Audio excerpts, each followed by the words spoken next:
The letter arrived on a Tuesday morning in September of 1882, addressed simply to the Postmaster's daughter.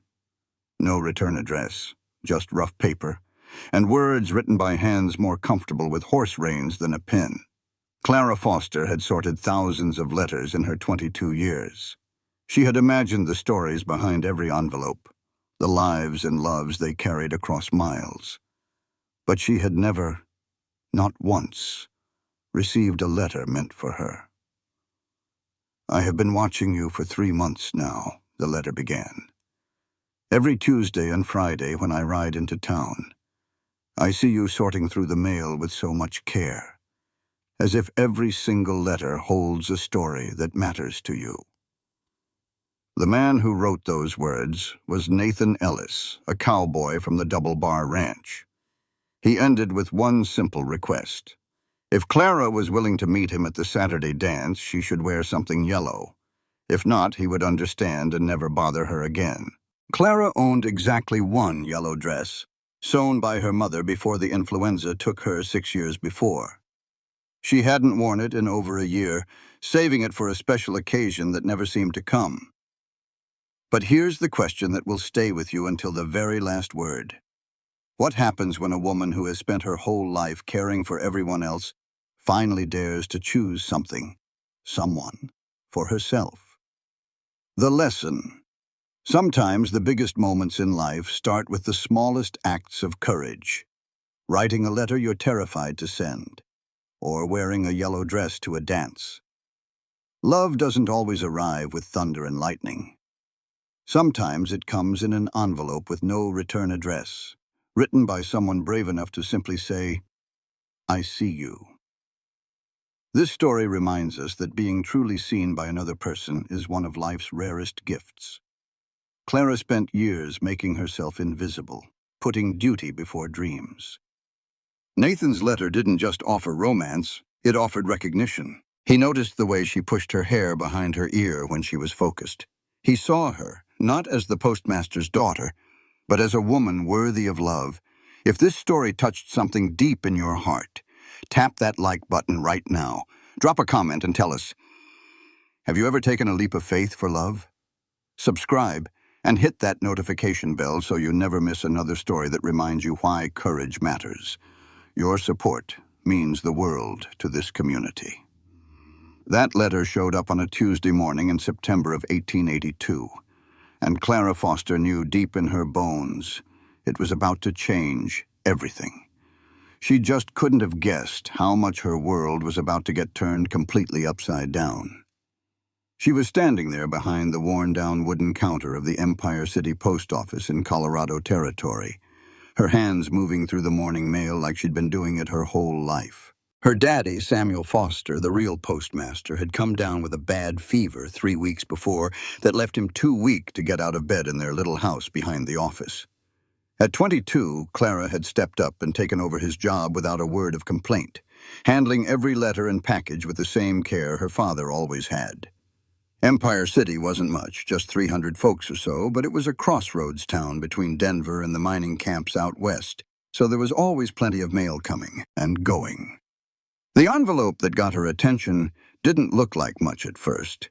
It was just addressed to the postmaster's daughter, Empire City, Colorado Territory. There was no return address up in the corner. The handwriting was strong, but you could tell it belonged to a man who was more comfortable with horse reins than a pen. Clara's heart started to beat a little faster as she held it. In all the years she'd helped her father, she'd never gotten a letter addressed to her like that. She took a quick look out the door to make sure she was by herself. Then she gently tore it open. The paper inside was rough, the kind a cowboy would keep in his saddlebag. The note was short and to the point. "Miss Foster, I have been watching you from across the way for 3 months now. Every Tuesday and Friday when I ride into town for supplies. I see you sorting through the mail with so much care, as if every single letter holds a story that matters to you. You get a little smile on your face when you see where they are from, probably guessing at the news inside. I am not much of a wordsmith, but I needed you to know that somebody sees you. Somebody is still thinking about those smiles long after he has ridden back out to the ranch. If you would allow me to introduce myself properly, I will be at the dance this Saturday night. I will be wearing a blue shirt and a black vest. If you choose to wear something yellow, I will know you are willing to speak with me. If not, I will surely understand and won't bother you again. Respectfully, Nathan Ellis. Clara read that note 3 whole times, her face getting warmer with each pass. She knew of Nathan Ellis, both by his face and his reputation. He was a hand at the Double Bar Ranch, about 5 miles east of town, one of the better ranches around. She had noticed him, of course. Any woman with eyes in her head would have noticed Nathan Ellis. He was tall and lean, with dark hair that brushed his collar and eyes the color of good whiskey. But it was more than just how he looked. It was the way he carried himself, with a quiet strength that didn't need to be loud or showy. And the idea that he had noticed her, had truly seen her, made a feeling flutter up in her chest that she had nearly given up on ever feeling. Empire City was a small town, and most of the men her age had already decided who she was. She was the postmaster's daughter, a respectable girl you didn't mess with, more of an idea than a real woman. The few who had tried courting her were uninspired fellas, more interested in the steady job her daddy had than in Clara herself. She slipped the letter into her apron pocket and tried to go back to work, but her thoughts kept drifting. Saturday was just 4 days away. She did own a yellow dress. Her mother had sewn it for her before the influenza took her 6 years back. It was a simple dress, but it was made with love, with little pearl buttons running down the front and lace trim at the neck and sleeves. She hadn't put it on in over a year, saving it for a special occasion that never seemed to happen in a small place like Empire City. The little bell over the door jingled, and in came Martha Green, her arms loaded down with boxes to send to her daughter in Kansas City. Clara had to push all thoughts of Nathan Ellis out of her head and get back to her duties, weighing the packages and figuring out the postage with the skill that came from doing it for years. But all day long, between helping customers and sorting mail, her hand kept finding its way back to her pocket, touching the folded letter inside like it was a secret treasure. That evening, after she'd locked up the post office and made supper for her father, she sat beside his bed while he ate his watery soup. Samuel Foster had lost a lot of weight since he got sick. His face was thin, and his hands shook a little when he held the spoon. But his eyes were still as sharp as ever, and he looked at his daughter with the same careful eye he used for suspicious mail. "You seem a long way off tonight," he said, putting his half-eaten bowl down. "Did something happen at the office?" Clara thought about telling a fib, but then she changed her mind. Her daddy could always read her like an open book. "I got a letter, a personal one." Samuel's eyebrows went up. "From who?" "Nathan Ellis. He's a hand over at the Double Bar Ranch." Her father got quiet for a second, thinking. "The young fella who always takes his hat off to you when he gets the ranch's mail. I've seen him. He seems like a steady man from what I can tell. What did he have to say?" Clara pulled the letter from her apron and gave it to her father, watching his face while he read it. When he was done, he folded it up nice and neat and handed it back. "Well?" she asked when he didn't say anything. "Well, what? You are 22 years old, Clara. You are more than old enough to decide for yourself if you want to wear a yellow dress to a dance." He stopped for a moment, then said, "Your mother would have enjoyed the romance of it all, a secret letter sent to the postmaster's daughter. You think I should go? I think you have spent enough of your life taking care of me and this post office. You deserve a little happiness for yourself." He reached over and took her hand. His grip was weak, but it was warm. "I am on the mend. Doc Stevens says another week and I will be back at it. You do not have to put your own life aside for me." Clara felt tears start to well up in her eyes. "I am not putting anything aside." "Yes, you are, and we both know it. How many times has Nancy Wilson asked you to go to some social that you said no to because you had to look after me? How many young men have you pushed away because you figured you didn't have the time for courting?" He gave her hand a gentle squeeze. "Wear the yellow dress, Clara. Just see what happens." Those next 4 days dragged on slower than molasses in winter. Clara threw herself into her work, cleaning and organizing that post office so thoroughly that every single slot was perfectly neat, and every stray paper was put away. She went next door and helped Mrs. Chen at the general store take inventory of her supplies. She even volunteered to help Nancy Wilson get the food ready for the Saturday dance. She would do anything to keep her mind busy and stop thinking about Nathan Ellis and that letter. But at night, when she was lying in her small bed, she couldn't keep her imagination from taking over. What in the world would they talk about? What if they had nothing to say to each other? What if he was let down when he finally met her up close? When she wasn't just a person he saw through a window, but a real woman with hands rough from work and a habit of speaking her mind a little too plainly. Saturday finally came, bright and clear. It was one of those perfect September days where summer hadn't quite let go yet, but you could feel autumn waiting right around the corner. Clara was up before the sun, her nerves making it impossible to sleep. She helped her daddy with his breakfast and was happy to see him eating with more gusto than he had in weeks. Doc Stevens had been right. Samuel Foster was getting his strength back a little more each day. The dance was being held at the town hall, a big wooden building that was used for all sorts of things. On Sundays, it was a church. During the week, it sometimes served as a school. But on Saturday nights, it turned into the heart and soul of Empire City. Clara spent the afternoon helping Nancy and a few other ladies decorate the hall, hanging paper lanterns and setting up tables for the food and drinks. The musicians showed up around 4 o'clock. There were 3 of them, with a fiddle, a guitar, and a harmonica, ready to play music until midnight. Nancy, a small woman with reddish-brown hair and a grin that said she knew everything, cornered Clara while they were putting cookies on the platters. "You are wearing your yellow dress tonight, aren't you?" Clara almost dropped the entire plate. "How did you know about that?" "I didn't, but the look on your face just told me everything I need to know." Nancy smiled wide. "So who is he?" "I do not know yet, not for real. But you want to find out?" Clara paused for a second, then gave a little nod. "Yes, I want to find out." "Good, it is about time." Nancy gave her arm a friendly squeeze. "Now you go on home. Get yourself ready. Make yourself feel pretty, because you are." Clara walked back to the little house behind the post office just as the afternoon sun was starting to sink behind the mountains. She heated up some water for a bath, scrubbing off the week's hard work with a bar of lavender soap she had been saving.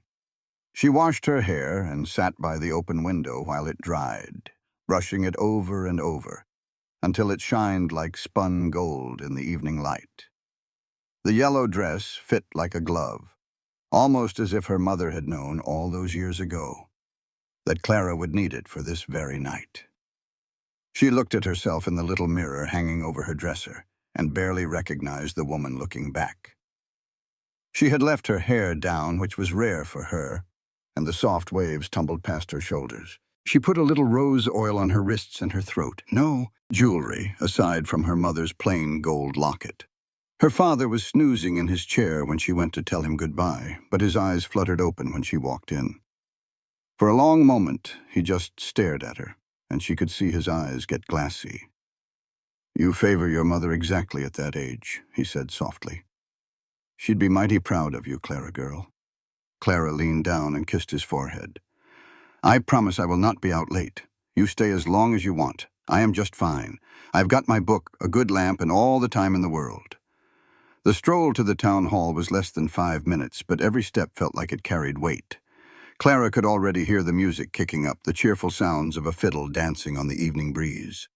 Folks were coming in from every direction, families with their kids, sweethearts, and bunches of young people laughing and hollering to one another. The Saturday night dance was about the only real fun to be had in Empire City, so folks came from all over the county to be there. Clara stopped for a second at the base of the steps to the hall, smoothing down her dress just one last time. Her heart was thumping so hard she figured a person could see it right through the cotton. What if Nathan Ellis decided not to come? What if he was not even here? Or what if he showed up, but with another girl? She made herself walk up those steps and push through the door. The whole place was like something new. Lanterns threw a warm glow on the wooden floor, which was already full of dancers. Along the walls were tables piled high with food and drink. Little kids darted between the grown-ups, their giggles mixing in with the happy noise. Clara stood right there in the doorway, her eyes scanning the room, searching for a man in a blue shirt and black vest. Miss Foster.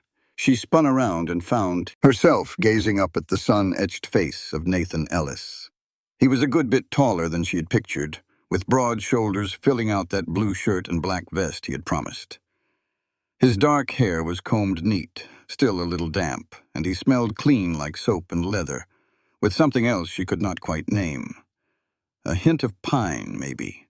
His hat was in his hands, his fingers fiddling with the brim like he was nervous. "Mr. Ellis," she said, so thankful her voice did not shake. "You wore yellow." A smile broke across his face, washing away all the worry that was there. "I was hoping you would, but I could not be sure." "I nearly did not," she confessed. "I was nervous." "Me too. Still am." He looked around at all the folks in the hall. "Would you mind stepping outside for a bit? It is a mite noisy in here, and I'd surely like to hear your voice when you speak." Clara nodded, and he offered her his arm. She took it, feeling the firm muscle underneath the cloth, and let him lead her back out onto the big porch that ran all the way round the town hall. A few other couples had the same notion, looking for a quiet spot to talk, but Nathan guided her to the far end where they could be mostly by themselves. For a minute they just stood there quietly, watching as twilight settled over Empire City. Lamps started to glow in windows, making golden puddles of light down the main street. To the west, the mountains stood like dark shadows against a purple sky. "Thank you for the letter," Clara finally said. "It surely was a surprise.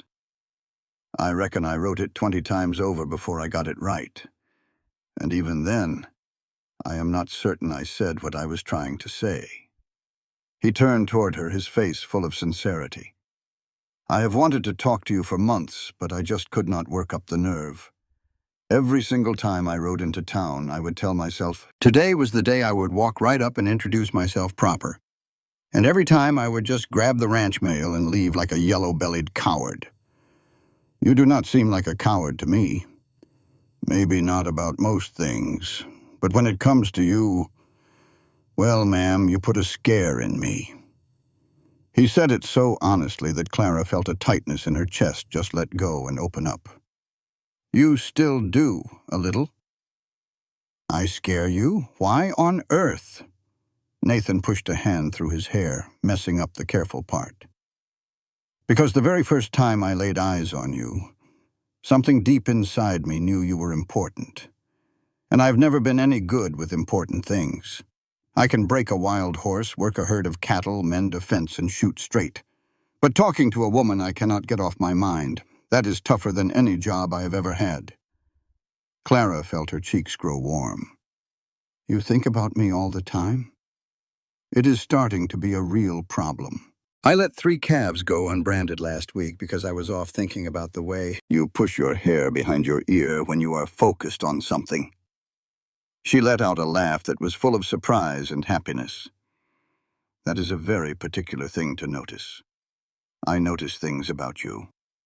I do not think I can help it." He took a small step closer, not in a forward way, but just enough that she had to tip her head back to keep looking in his eyes. "I would like to know more. Everything, if you are willing to tell me. What you think about sorting all that mail, what you dream of, what makes you laugh out loud, what frightens you. All of it." Clara had never in her life had a man speak to her with such open intensity. Most fellas she knew hid behind polite chit-chat and formal rules of courting. Nathan Ellis was just putting all his cards on the table, offering honesty with no shield, and it made her want to do the very same thing. "I think about the folks who wrote the letters," she said. "I make up stories about their lives.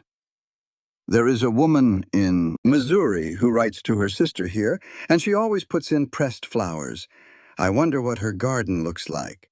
A man in Denver sends his mama money every single month, and I just hope he understands how much she must count on that. The letters are not just paper and ink for me. They are like lifelines, little threads that hold people together even when they are miles apart. Nathan listened with his whole being, his eyes fixed on her face. "What do you dream about?" "I used to dream of leaving Empire City, of seeing what was on the other side of these mountains. But after my mother passed and my father needed me, those dreams started to feel selfish. Now I dream of simpler things, a shelf full of books, a garden of my own, and someone to talk with who truly listens." She took a breath. "What about you? What are your dreams?" "I dream about having my own ranch one day. Nothing huge, just enough land for a decent herd and a house that I built with my own two hands. I dream about coming home at night to more than just a bunkhouse full of snoring cowhands. I dream about meaning something to someone." He gave a small smile. "I dream about a woman who worries over pressed flowers and letters from Missouri." The music swelled up from inside the hall, and a few couples started wandering out onto the porch to catch their breath between songs. Nathan looked toward the door. Then his eyes came back to Clara. "Would you rather dance? Or we could keep on talking, or maybe take a walk. Whatever you would like best." "Let us walk," Clara said, the words surprising even herself. "I want to keep talking." They went down the steps and began to amble along Main Street, moving from one pool of lamplight to the next. Empire City was peaceful, with only the music drifting from the town hall and the sound of a dog barking now and then. Most everyone in town was either at the dance or already turned in for the night. Nathan kept a proper space between them, but now and then his arm would brush against hers as they went along. Little sparks of contact that made Clara feel his presence right down to her bones. "Tell me about your people," she said. "Where did you come from?" "Texas, originally. My daddy had a small place down near San Antonio, but we lost it all when I was 15 years old. It was just a string of bad luck. Drought, then debt. He passed on the next year. My mama died when I was just a babe, so I have no memory of her. After my father was gone, I just worked different ranches, heading north a little at a time. I have been at the Double Bar for 2 years now. That is the longest I have ever settled in one place since I left Texas." "You like it there?" "The foreman's a fair man. The work is sure and the pay is good enough. But it is somebody else's dream, you see, not mine. I put back every dollar I can, just hoping one day I will have enough to get my own piece of land." He looked over at her. "What keeps you here in Empire City besides your father?" Clara thought on that question for a good long while. "I used to believe it was just my duty, looking after him in the post office, but here lately I've come to realize that I truly like this place. I know everybody, and they all know me. There's a real comfort in that. And the mountains." She motioned with her hand toward the dark peaks. "I never get tired of looking at them. Every single morning, they look different with the light and the seasons. They make me feel small, but in a good way. Like my own troubles are not quite as big as they feel." "I know exactly what you mean. Sometimes when I am out riding the fence lines, I will just pull up and look all around, and it feels like the land itself is bigger than any worry a man could ever have." They walked on in a comfortable quiet for a time, the sound of their footsteps loud on the wooden boardwalk. When they got to the end of Main Street, where the town faded into a dirt road, they turned around and started back without a word spoken. "Can I ask you something?" Nathan said as they headed back. "In your letter, you told me that if you did not wear yellow, you would understand and not trouble me again. Would you really have just let it go?" He gave that some thought. "My heart would have been broken, but yes. I would never want to make you feel uneasy. You had to have the choice. But what if I had worn yellow, and then we had nothing to say to each other? What if we discovered we were all wrong for one another? Well, then at least we would have known for sure. At least I would not have had to spend the rest of my days just wondering. He stopped walking then and turned to look right at her. But I do not think we are wrong for each other, Clara. Do you? Clara looked right back into his eyes, seeing both hope and fear there plain as day. No, she said softly. I do not think we are wrong for each other at all. The smile that lit up Nathan's face was like watching the sun come up over the plains, warming up everything it touched. That was good, mighty good. They went back to the town hall and shared 3 dances. Nathan held her with respect, but his hand was firm on her back, guiding her through the steps with a grace you would not expect from a cowboy. Clara felt like she was floating on air, hardly noticing the other dancers or the curious looks they were getting. In a town as small as Empire City, her showing up with Nathan Ellis was bound to be the talk of the town, but she realized she did not mind one bit. When the hour got late and the room started to empty out, Nathan walked her home. They lingered at the gate of her little house, neither one ready for the night to be over. "Can I see you again?" Nathan asked. "Maybe tomorrow? I could stop by after the church service." "I would like that very much. I ought to warn you, though. I am not one for taking things slow. When I know what I want, I tend to go right after it," he said, with a serious look, watching her face to see how she would take it. In the dark of the evening, Clara felt brave, like the night was her shield. "And what is it you want?" "You. I want to get to know everything about you. I want to be the reason you smile every single day. When you read those letters, I want to be the man you picture behind the stories." He paused and took a deep breath.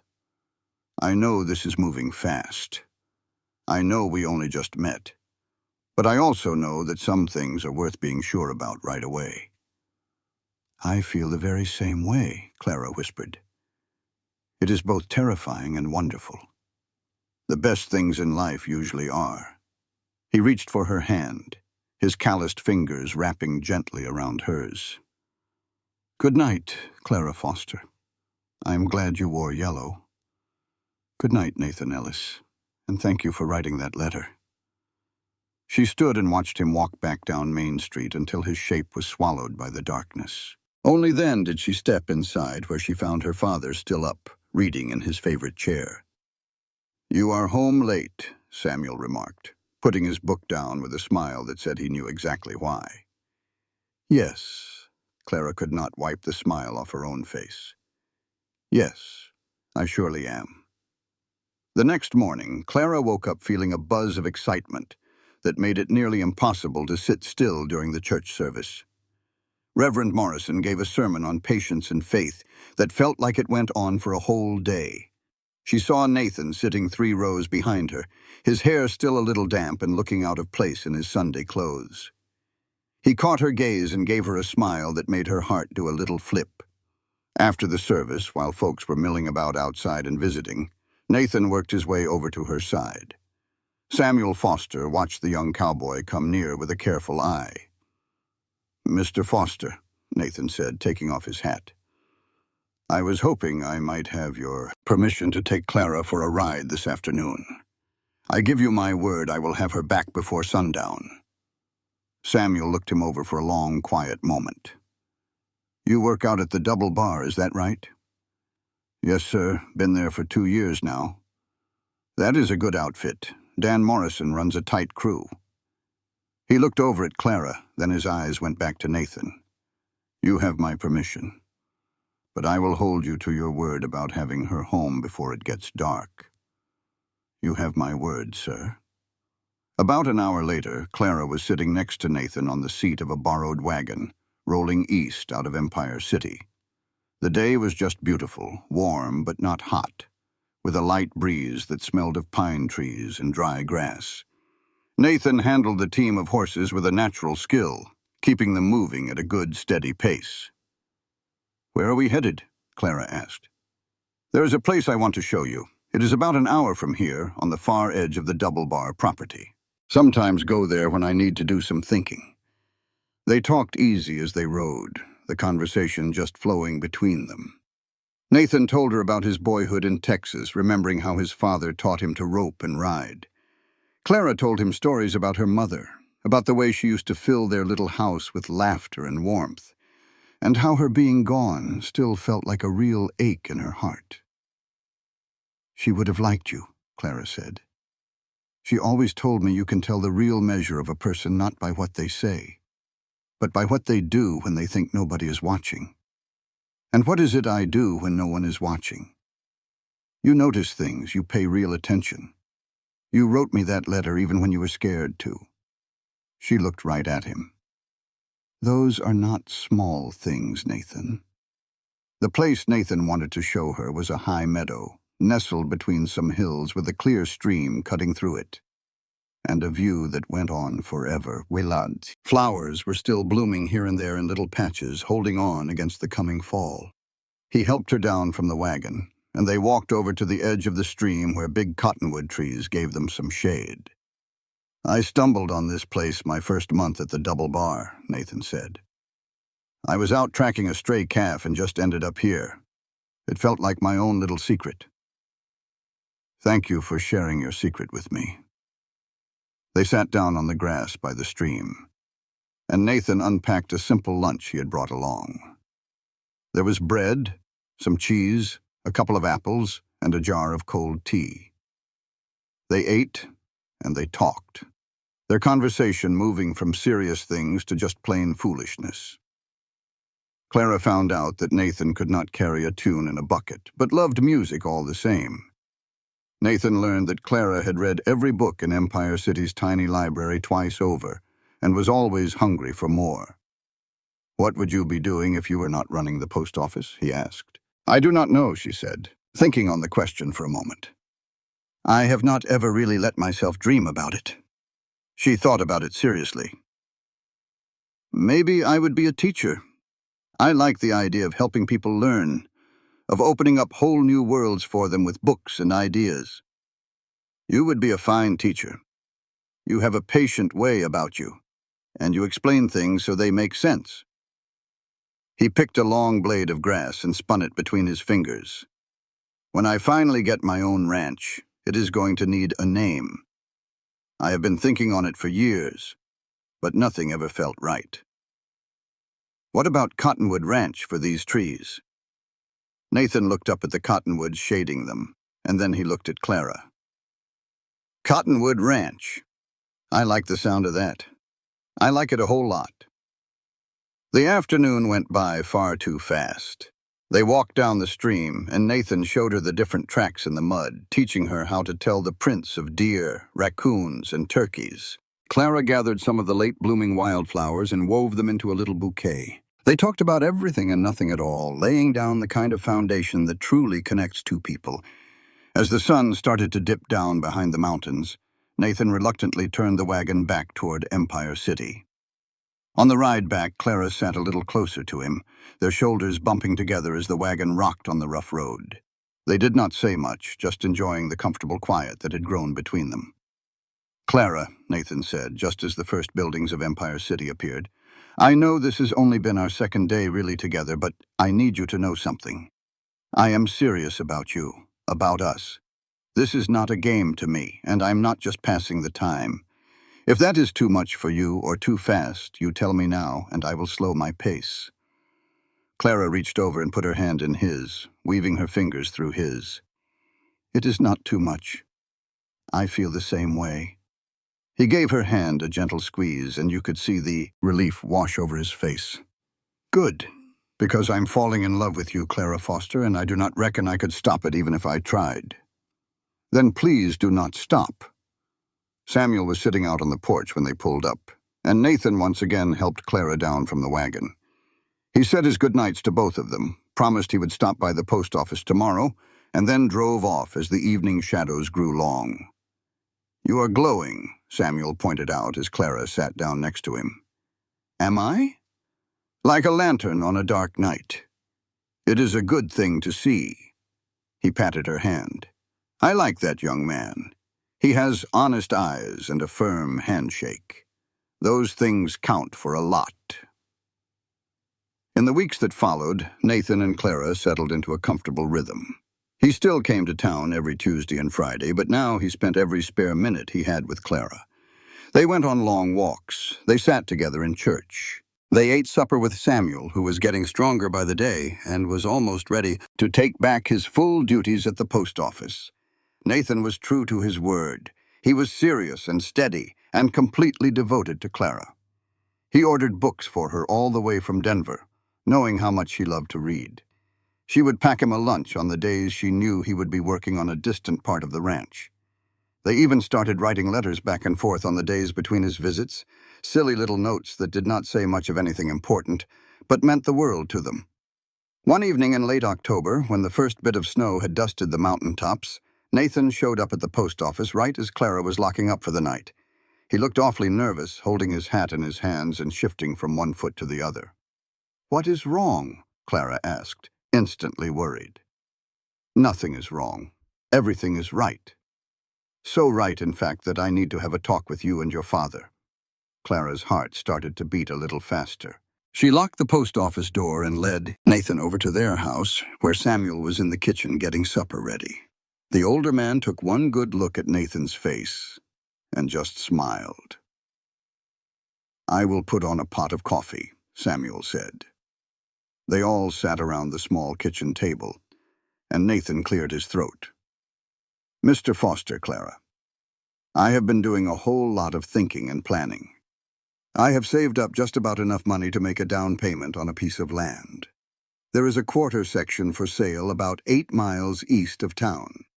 It has good water and good grass. It is close enough to be practical, but far enough out for some privacy.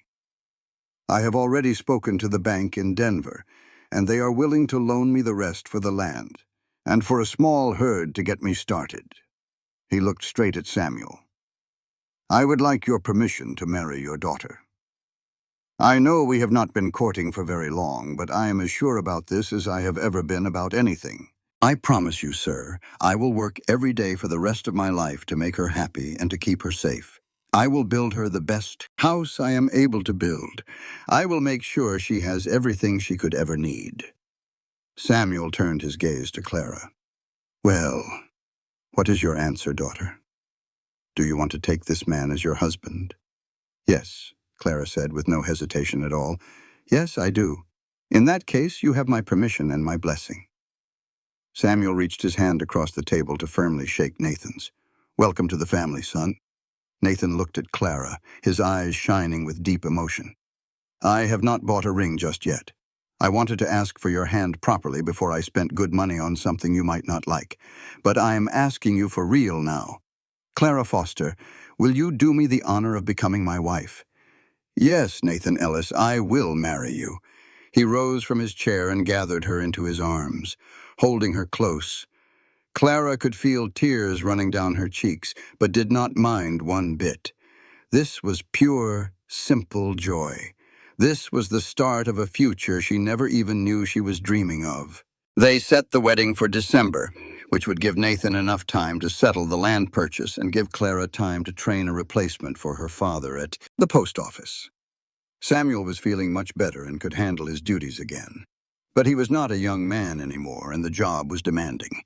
A young fellow named Thomas Reed, who had just moved from Kansas with his kin, turned out to be a fast learner and a diligent worker. Clara felt at ease, leaving her father in his capable hands. Nancy Wilson and a few other ladies from town pitched in to help Clara get ready for her big day. She wore her own mother's wedding dress, which they carefully tailored to fit her perfectly. Nathan purchased a brand new suit from the general store, a black wool one that made him look different, handsome in a way she had not seen before. The wedding took place at the town hall, which they decorated for the occasion with winter greenery and candlelight. Reverend Morrison conducted the service in front of a crowd that included nearly everyone from Empire City.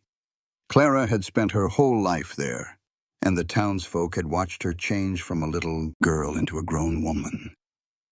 There were both tears and happy smiles as she and Nathan said their vows, their voices ringing out clear and true. "I promise to love you through all of life's seasons," Nathan said, making the old words feel brand new with the honesty in his voice. through the hard times and the easy ones, in sickness and in health, until death is what separates us. I promise to always be right by your side, Clara replied, to be your partner, your trusted friend, and your home. I promise to choose you, and only you, every single day for the rest of my life. When Reverend Morrison declared them to be husband and wife, Nathan gave her a kiss so gentle it made her heart ache with happiness. The room burst into applause and joyful cheers. It was December of 1882, the beginning of winter and the beginning of their new life as one.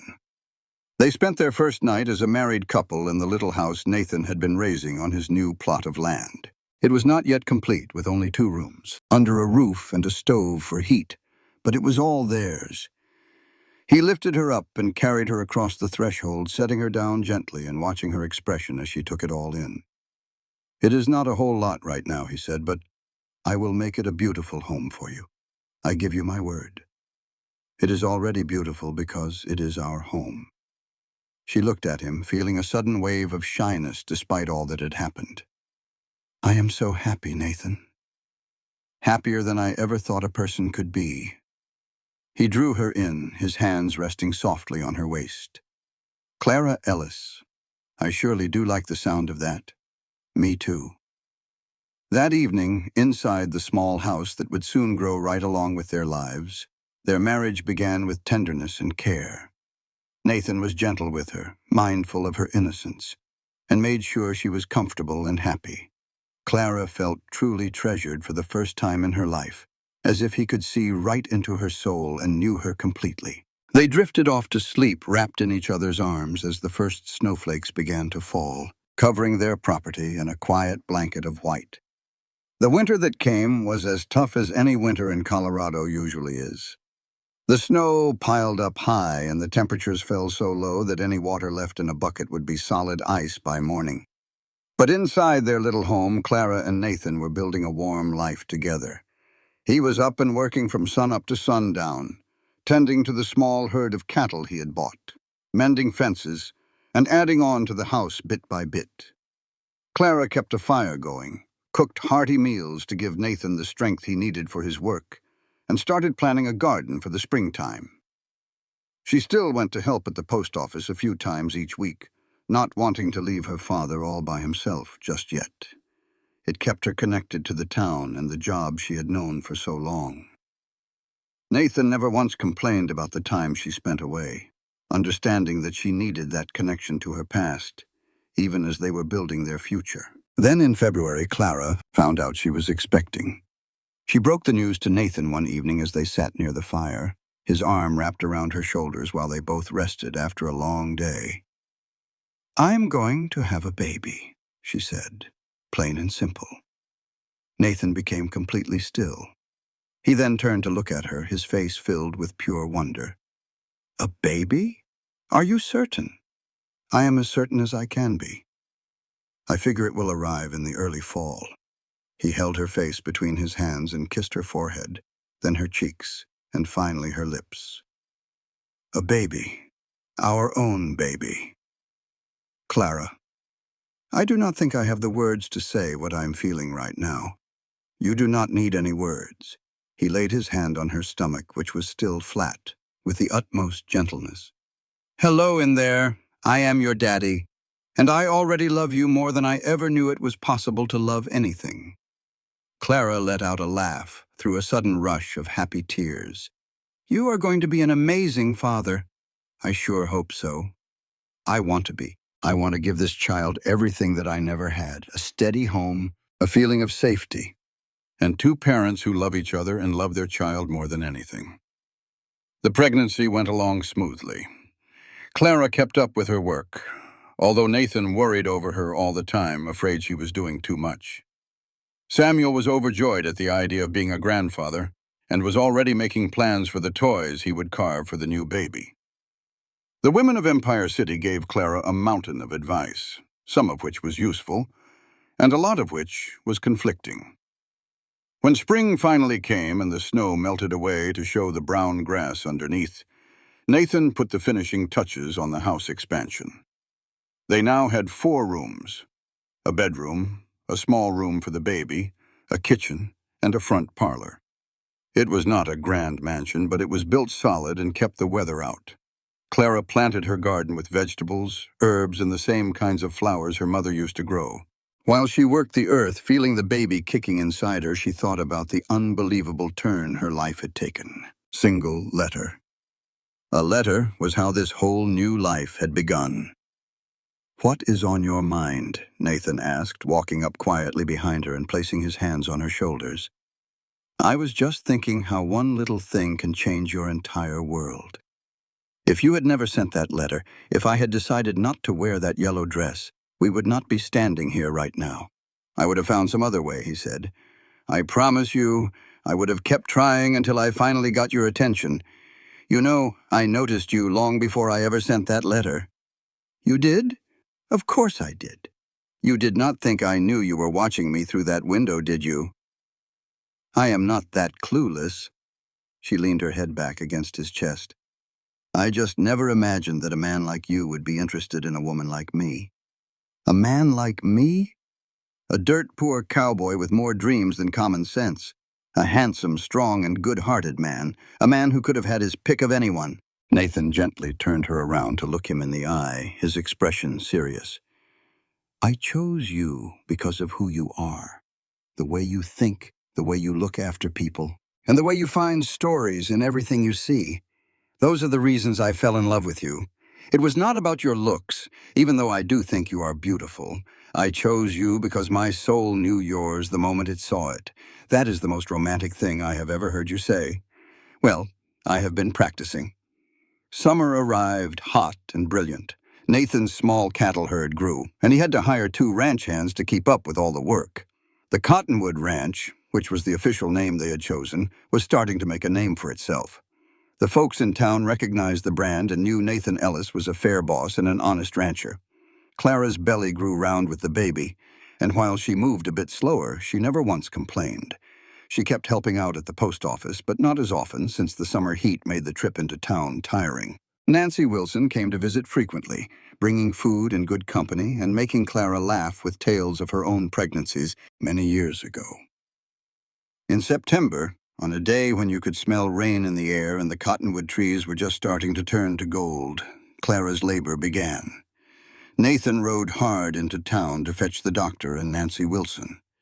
After they arrived, he paced back and forth outside the bedroom like a trapped animal, unable to stay put or think about anything except the sounds he could hear from inside. Samuel showed up in the afternoon, having closed the post office as soon as he got the news. He sat with Nathan, offering a calm presence while the younger man was tied up in knots with worry. "She is a strong woman," Samuel said, "and she is stubborn. She is going to be just fine. But what if something goes wrong? What if I lose her? You have to have faith, son." The labor went on all through the afternoon and stretched into the evening. The sun went down, painting the sky with streaks of orange and pink, and still Nathan waited. At long last, as the ranch was covered in complete darkness, he heard a brand new sound. It was the sharp, angry cry of a newborn baby. Nancy opened the bedroom door, looking tired but with a big smile on her face. "You have a son. Your wife and the baby are both doing well. Come on in and meet him." Nathan walked into the bedroom, his legs feeling unsteady. Clara was resting against a pile of pillows, her hair damp with sweat, looking completely worn out but glowing with happiness. She held a small bundle in her arms, and she pulled the blanket back so Nathan could get a look. The baby's face was red and wrinkled, and he had a full head of dark hair and the tiniest, most perfect features. His eyes were squeezed shut, and his little mouth moved as he made soft noises. Nathan sat down on the edge of the bed very carefully, as if moving too fast might break the perfect moment. "Our son," Clara whispered. "Do you want to hold him?" Nathan took the baby with incredible care, holding the tiny weight of him close to his chest. In that one moment, something deep inside Nathan shifted and settled for good. His whole world had a new center. This was his boy, his own son, a child who would look to him for everything, who would learn from his ways, and who would carry on this life he and Clara were carving out of the land together. "Well, hello there," Nathan whispered. "I'm your daddy. I've been waiting a long time to meet you." The little one's dark blue eyes fluttered open for a second, not really seeing anything, and then closed again. "What are we going to name him?" Clara asked softly. They had talked about names for months, but none of them ever felt quite right. Looking at his son now, Nathan knew. "Samuel," he said. "For your father, Samuel Ellis." Tears welled up in Clara's eyes. "Oh, Papa will be so proud of that. And when Samuel gets big enough, I'll tell him all about his granddaddy, the man who ran the Empire City Post Office for 30 years and raised the best daughter a man could ever ask for." They had Samuel Foster come in to see his grandson. The older man just held that baby and cried, no shame in it at all.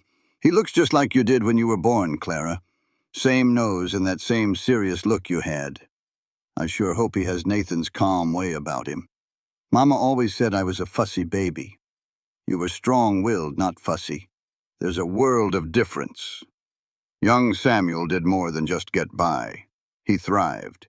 He was a strong baby, ate like a champ, and grew faster than a weed. Clara bounced back from the birth quicker than Nathan could have prayed for, getting her old spark and energy back in no time.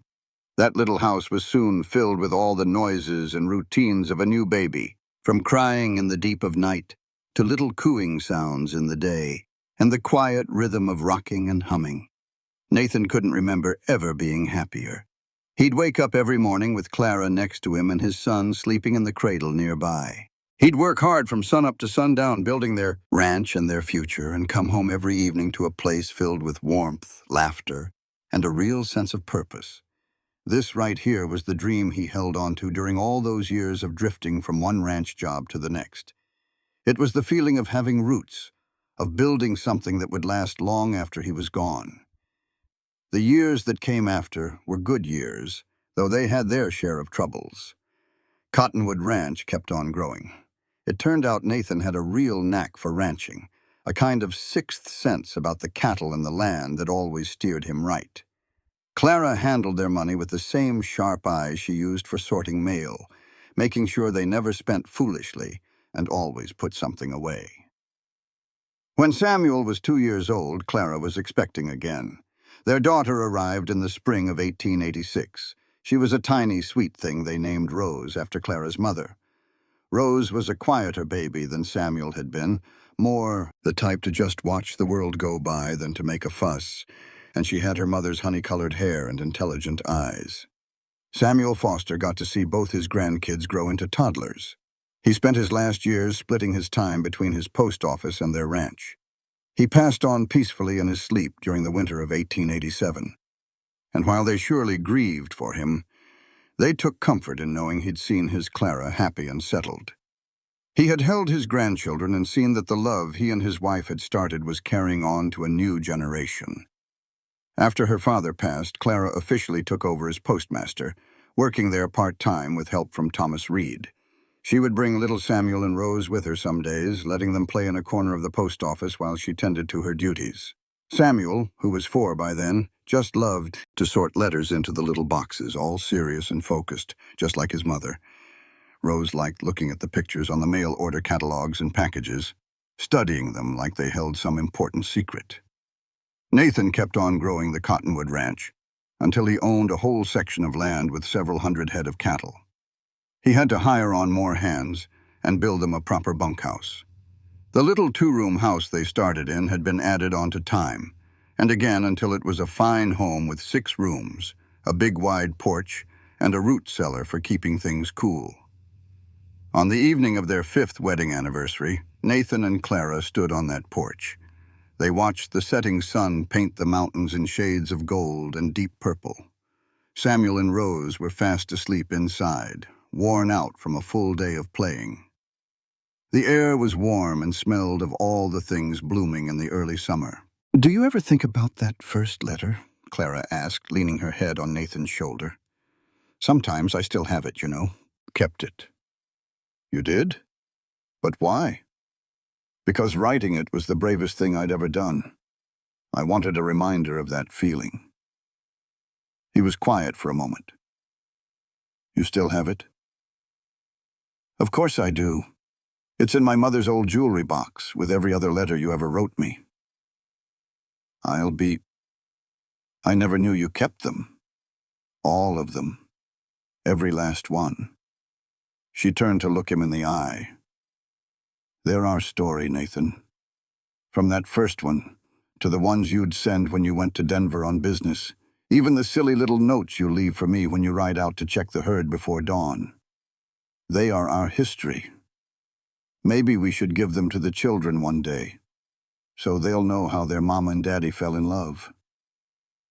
Now that is a beautiful idea. Clara went up on her toes and gave him a kiss. Thank you for being brave enough to write that first letter. Thank you for being brave enough to wear yellow. They just stood there together as the night settled down, over Cottonwood Ranch, over the little town of Empire City, and over the mountains and plains of the Colorado Territory. 5 years had passed since one letter had changed both their lives forever. The love that began with that one simple act of courage had only grown stronger and deeper, becoming the rock-solid foundation for everything good in their world. Samuel grew into a thoughtful, serious boy who loved books and learning, just like his mother. Rose was the adventurous one, always trailing her father around the ranch, wanting to have a hand in everything. In 1889, Clara gave birth to their third child, another boy they named James. He was a happy, easygoing baby, calm and content where his brother and sister had been a handful. The ranch prospered. Nathan's instincts and plain hard work, paired with Clara's smart management, made Cottonwood Ranch one of the most successful spreads in the area. They weren't wealthy, not by a long shot, but they were comfortable and secure. They could provide for their family and even lend a hand to neighbors when times got tough. Clara kept up her work at the post office. She found she liked the balance of her life at home and her place in the town. She had hired a nice young woman named Alice to help with the children, which gave her the freedom to manage both her job and her own passions. She started a small library in Empire City, putting in many of her own books and getting others to do the same. It was just in a corner of the town hall, but it did its job, getting books into the hands of folks who otherwise wouldn't have any. Nathan served a term on the town council, helping to decide what was next for Empire City. The town was growing slowly, and there was a rumor that the railroad was planning on coming through in a few years, which would change everything. That kind of growth would come fast, bringing opportunity, but also its own set of problems. Nathan wanted to make sure that growth was handled with care, to keep what made Empire City a good place to live while still moving forward. One evening in the summer of 1891, nearly 9 years after that first letter, Nathan and Clara managed to get a rare evening all to themselves.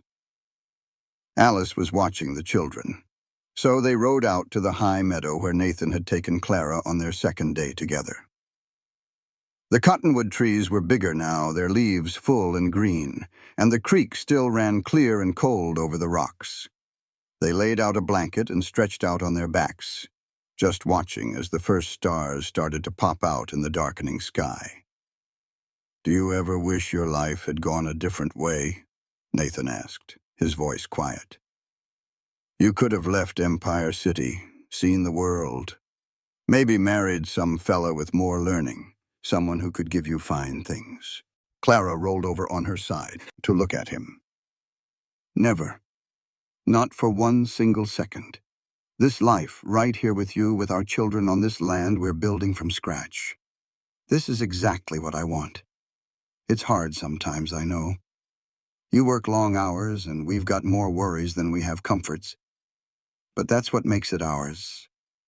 We built this, Nathan. No one just handed it to us. Every little bit of comfort we have, we earned it, you and me together. That means something." She gently traced the line of his jaw with her finger. "And you give me something worth more than any fancy thing. You give me a partnership. You treat me like an equal. You listen when I talk. You respect my mind and my work. Do you have any idea how rare that is? It shouldn't be rare. Maybe not, but it is, and that makes it precious."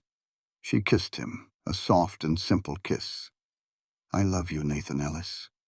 I love you more today than the day we got married. And I'll love you even more tomorrow. That's the gift you've given me. A love that grows instead of fades. I love you too, Clara. You are the heart of me. You and those 3 children sleeping back in that house. Everything I do it for y'all, for this life we're making. They stayed out there until the sky was pitch black and full of stars, talking about the future and all their dreams. Samuel would be starting school soon, and they went back and forth on whether to send him to the little one-room schoolhouse in Empire City or try to hire a tutor to come out to the ranch. Rose was showing a real interest in the horses, which Nathan encouraged. He believed a woman in this country ought to know how to handle herself. James was still too little to show his true colors, but he had a smile on him that could light up a whole room. As 1891 turned into 1892, Cottonwood Ranch celebrated its 10th year. Nathan threw a big party for it, inviting all their neighbors and friends from town. The tables were loaded down with food. Kids were running and yelling and playing games all over the yard while the grown-ups talked and laughed. The whole gathering was a testament not just to the ranch, but to the folks and the bonds they had forged through the years. Clara stood out on the porch of their bigger house, just taking it all in, feeling a kind of contentment that settled deep in her soul. Nancy Wilson came and stood right there beside her. Both mothers watched their children running around and playing together. "You look happy," Nancy said with a knowing smile. "I am just about as happy as a person can be. You deserve every bit of it. You and Nathan both. Y'all have built something real fine out here. We have surely been blessed.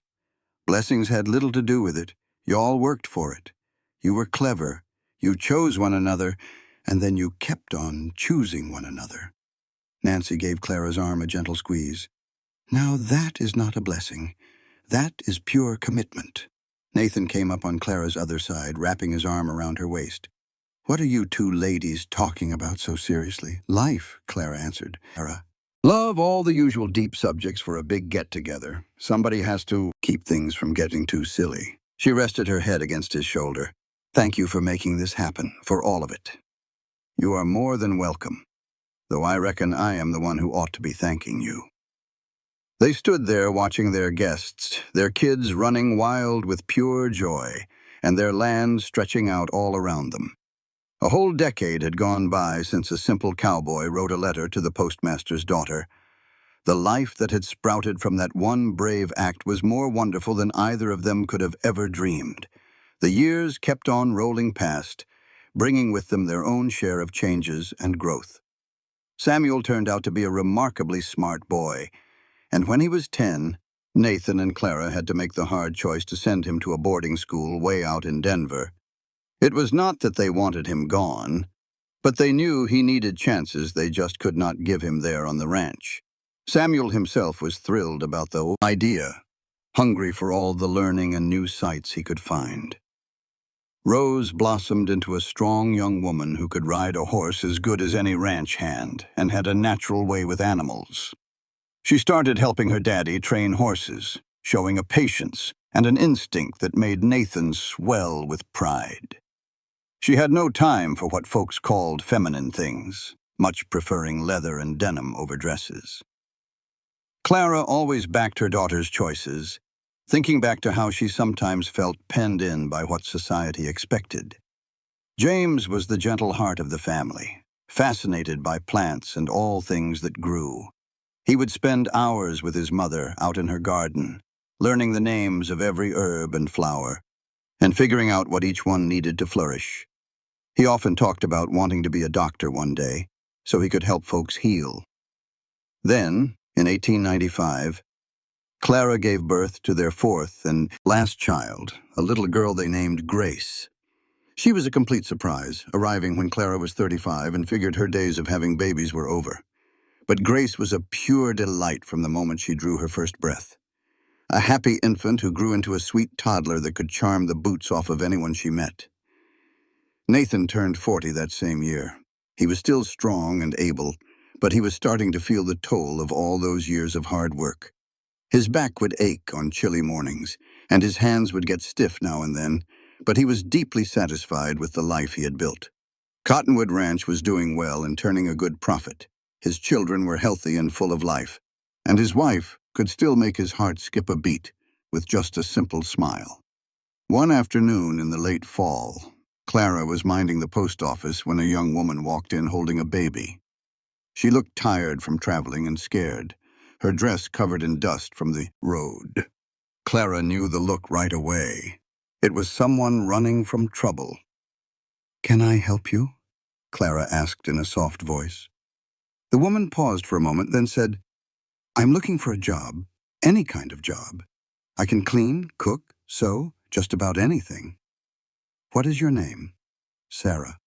Sarah Mitchell. And this here is my daughter, Emma." She pulled the baby in closer. "Her father. He was not a good man. I had to leave him, but now I've got nowhere to go and not a penny to my name. I just need a chance." Clara looked the young woman over, seeing a strong will underneath all that fear. She made up her mind in a heartbeat. "Can you start right now? I could use some help at the house. I have 4 children, and the littlest one is still quite a handful. The work is tough, but I will pay you fair, and you will have a place to stay and food to eat." Sarah's eyes welled up with tears. "Really? You would hire me just like that, with no one to speak for me? I have always had a good feeling about people. Come on, let me lock up here and I will take you on home to meet my husband." Nathan was a little wary at first when Clara showed up with Sarah and little baby Emma, but he had learned to trust his wife's instincts.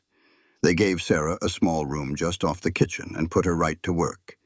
She turned out to be just what Clara had sensed, a hard worker who was honest and thankful for the new start. Emma was a sweet little baby who soon became a dear playmate for Grace. As the 19th century started to wind down, Empire City just kept on growing. The railroad did finally come through, and it brought a whole lot of change with it. New businesses were opening up. More families were moving in. The town that had been so small and close-knit when Clara was a girl was turning into something else. Richer for sure, but not quite as personal. Clara and Nathan watched all this happen with mixed emotions. They knew progress was needed and that it brought good things, but they felt like something was being lost, too. That feeling of community they had when everybody knew everybody else's name. They did their best to hold on to what they could. They would host get-togethers at the ranch, keep up with old friends, and teach their children how important it was to know your neighbors. In 1899, right as the century was about to turn over, Nathan and Clara celebrated their 17th wedding anniversary. Samuel was off at school, but Rose, James, and Grace were all there at home, along with Sarah and Emma, who had truly become part of their big, sprawling family. They all sat around the dinner table sharing a good meal, telling stories and laughing. After supper, Nathan quietly pulled Clara to the side. "Come with me. I have got something I want to show you." He took her out to the barn where he had stashed her gift. It was a gorgeous wooden chest, carved all over with delicate cottonwood leaves and flowers. "I made this for your letters." Clara gently ran her hand across the smooth wood, admiring his skilled work. "Nathan, it is absolutely beautiful. When on earth did you find the time to do this? I have been working on it for months, just a little bit here and there in the evenings. Go on, open it." Inside, the chest was lined with a soft cloth and had little sections built in. But more than that, it was already holding something precious. Every single letter Nathan had ever written to her was there, saved with care and put in order from the very first one. "I found where you were keeping them," Nathan confessed. "I wanted them to have a real home, a place where they would be safe for as long as they last. Maybe someday, long after we are both gone, someone will find them and read them and know that our love was true." Clara was so overcome with emotion she could not find the words. She just threw her arms around Nathan's neck and held on tight. After all this time, he could still find a way to surprise her, to show her a new level of his love and how much he thought of her. "Thank you," she finally whispered. "Thank you for every letter, every word, every single moment of these 17 years. Thank you for saying yes, for wearing that yellow dress, and for choosing me. They just stood there in the quiet of the barn, holding each other like they had done 1,000 times before, as natural and easy as breathing. The old century was coming to an end, but their love story was still going, just as strong and sure as the day it first began. The new century brought its own share of changes, some welcome and some that were a real test. Samuel finished up at his school in Denver and decided he wanted to study law, so he enrolled in a university back east. Rose, at 18, married the son of a neighboring rancher, a fine young man that both Nathan and Clara thought the world of. They had the wedding right there at Cottonwood Ranch, and it was a happy time that brought folks together from all over. James, who was now 15, was still dead set on becoming a doctor and would read any medical book he could find. Grace, at 6 years old, was the sunshine of the whole house, her laughter filling up the quiet spaces that Rose had left behind. Sarah and Emma were still living with them, and Sarah had become so much more than just a helper. She was one of the family. Nathan's hair was mostly gray by now, and Clara had streaks of silver running through her honey-colored locks. But whenever they looked at each other, they could still see that young man and woman who had met at a town dance, the two who had fallen in love through letters and long talks and shared dreams. In 1905, Clara was officially offered the job of postmaster, getting the title to go along with the duties she had been doing for years. She accepted it with pride, being one of the only female postmasters in all of Colorado. She ran that post office with the same skill and care her father had, and people all around respected her good sense and fairness. Nathan served a few terms on the town council and was a big part of bringing a real school to Empire City, one with several teachers and all the proper books and supplies. He often thought about his own limited schooling and was determined to make sure the next generation had better opportunities. Their life was not without its share of heartache. They lost good friends to sickness and accidents, the kind of sorrow that just comes with the passing of years. They worried over their children like all parents do, just hoping they had raised them right to face whatever the world might throw at them. They weathered droughts that pushed the ranch to its limits and hard winters that took some of the livestock. But they went through all of it side by side.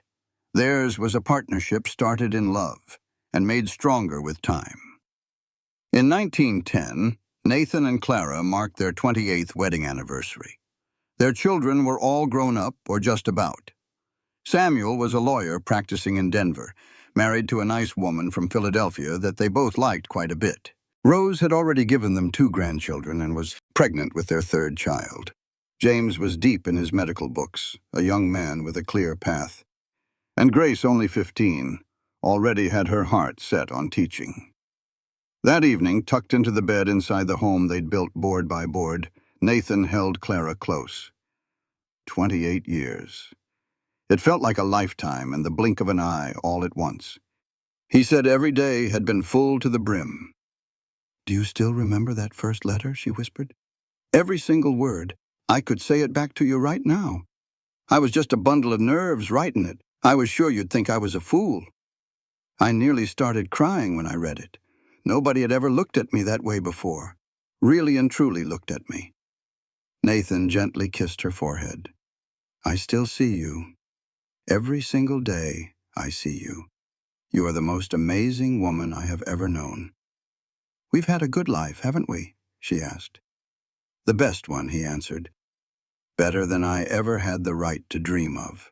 They drifted off to sleep that night holding hands, just as they had for almost every night over 28 years, and the seasons just kept on turning. Nathan's strength started to fade after that, his body finally showing the wear from a lifetime of hard work. He got a nagging cough that the town doctor couldn't seem to figure out, and his get up and go just wasn't what it used to be. But his spirit, that was as strong as ever. He kept the ranch going with the help of some good foremen and Rose's husband, who was taking on more and more of the work. Clara, though, stayed as lively and busy as ever, still managing the post office at 50 years old. Her mind was as sharp as a tack, and her kindness had only grown deeper over the years. Folks all over Empire City knew if you were in a tight spot, Clara was the one to go to for help, for a little wisdom, or just a patient ear. In the spring of 1915, while the world across the ocean was turning dark with war, The Cottonwood Ranch marked its 33rd year. Nathan was 65 then, his hair gone white and his face a map of deep lines. But to Clara, he was as handsome as the day they met. They were standing on the porch together, a place they'd stood 1,000 times before, watching the sun dip below the hills. "I've been thinking a whole lot about that letter lately," Nathan said quietly. "The one that got this whole thing started." "Why is that?" she asked. "Because I need you to know, if I had to live my whole life all over again, I would write that very same letter. I would make that very same choice. You are the best thing that ever happened to me, Clara Ellis. And you are mine." She reached for his hand, feeling the familiar rough skin, the strength that was still there even as his body grew weaker. "Whatever is coming, no matter how much time we have left, I need you to know I have never regretted one single day, not even the tough times, especially not the tough times. They just showed me what we were made of, what we could get through as long as we were together." Nathan passed away in his sleep 2 years later, in the early fall of 1917. Clara woke up to find him lying peacefully next to her, his hand still holding hers, his face looking more at ease than it had in months. He was 67 years old. They had been married for 35 years. The grief was a powerful thing, a heavy weight that made it hard to catch her breath. But even inside all that sorrow, Clara felt a deep sense of thanks. They had been given so much time, so much love. Plenty of people go through their whole lives and never find the kind of thing they had shared. The funeral was held right there at the Cottonwood Ranch, and folks came from all over the county to pay their respects. Nathan had left his mark on a lot of lives. He was a man people looked up to and cared for. Samuel drove down from Denver with his wife and kids. Rose brought her children. James managed to get away from his doctor's practice. Grace, now 22 and teaching in a town nearby, came back home to be with her mother. They laid Nathan to rest on a hill that looked out over the ranch, right under the shade of the cottonwood trees he loved so much. Clara stayed by the grave long after everyone else had gone, just talking to him like she had every day of their marriage. "Thank you," she finally said in a whisper. "Thank you for seeing the real me. Thank you for writing that letter. Thank you for loving me so good. I am going to miss you every minute of every day, but I won't fall apart. We built too much beauty for that. I will keep on living and I will remember, and I'll make sure everybody knows what a good man you were." Clara lived for another 15 years after Nathan was gone, staying busy and involved right up to the very end. She finally handed over the post office keys when she turned 65, letting a younger person take her place. She filled her days with her grandkids and great-grandkids, telling them stories about their grandfather, about the early days of starting the Cottonwood Ranch, and about a letter that changed the whole world. She kept that wooden chest Nathan had built for her right next to her bed, and every now and then she would pull out the letters and read them, hearing his voice in the way he had carefully shaped each word. That first letter, yellow and soft with age, was still the one she loved most. She could still call up the feeling of reading it for the very first time, the way her heart had started to beat faster, the little seed of hope that had started to grow right there in her chest. Clara passed away in her sleep in 1932 at the age of 72. Her children found her with a peaceful smile on her face, one hand resting on the wooden chest with that first letter lying open right beside her. They buried her right next to Nathan under those cottonwood trees, with a stone that said Clara Foster Ellis, beloved wife, mother, and postmaster. She saw stories in everything. The ranch stayed in the family, with Rose managing it, until it was time to pass it on to her own children. The wooden chest and all the letters were kept safe, becoming a true family heirloom. New generations would read them and wonder at the love story they told, at the bravery it took to write a first letter, and at the wisdom it took to wear a yellow dress. Empire City grew up and changed around them, turning from a small town into a small city. But some things stayed the same. The post office was still there, though it had gotten a lot bigger. The town hall, where Clara and Nathan had their first dance and later got married, was now a protected historic building. And the Cottonwood Ranch, though it had modern barns and more land, still had the name Nathan picked out with Clara's help, a reminder of a perfect afternoon down by the creek when everything was brand new and the whole world seemed full of possibility. The letter that started their entire life together, kept safe in its wooden chest, outlasted them both. It became a symbol in their family of how powerful courage can be, of speaking what's in your heart, and of taking a real chance on love. The young people would read it and feel a little braver in their own lives, inspired to go after what they wanted instead of just waiting for it to find them. And somewhere, in whatever place comes after this one, Nathan and Clara Ellis were together again, young and strong, still finding new reasons to fall in love every day. They were still thankful for a cowboy's courage and a good woman's choice to wear a yellow dress, still writing their love story across the stars. The legacy they left behind was more than just land or money or even the family who carried their name. It was in the example they set of being true partners, of respecting each other, and of a love that just kept growing. It was in the lesson that love is not just a feeling you have, but a choice you make every single day, through the good times and the bad. It was in knowing that sometimes the biggest things in life start with the smallest acts of courage, writing a letter or wearing a yellow dress or just saying yes to a chance. Their story became a piece of Empire City's own history, told and retold, sometimes with a little extra spice added in the telling. But the simple truth didn't need any help. It was amazing all on its own. A cowboy and the postmaster's daughter who built a life together that lasted for half a century, who raised children that went on to make the world a better place, and who loved each other with a quiet strength that only got deeper with time. In the end, that was their true gift to the world. It was not just the Cottonwood Ranch or the family that would carry on their name, but the simple proof that real love is out there, that it can be found and looked after and held on to. That sometimes when you are brave enough to reach out for it, happiness is real. That letters matter, words matter, and the courage to say what you feel can change your whole life. The town of Empire City, Colorado, still stands today as a monument to the folks who built it from the ground up and the love stories that gave it a soul. And out of all those stories, none is told more often or remembered with more fondness than the one about Nathan Ellis and Clara Foster.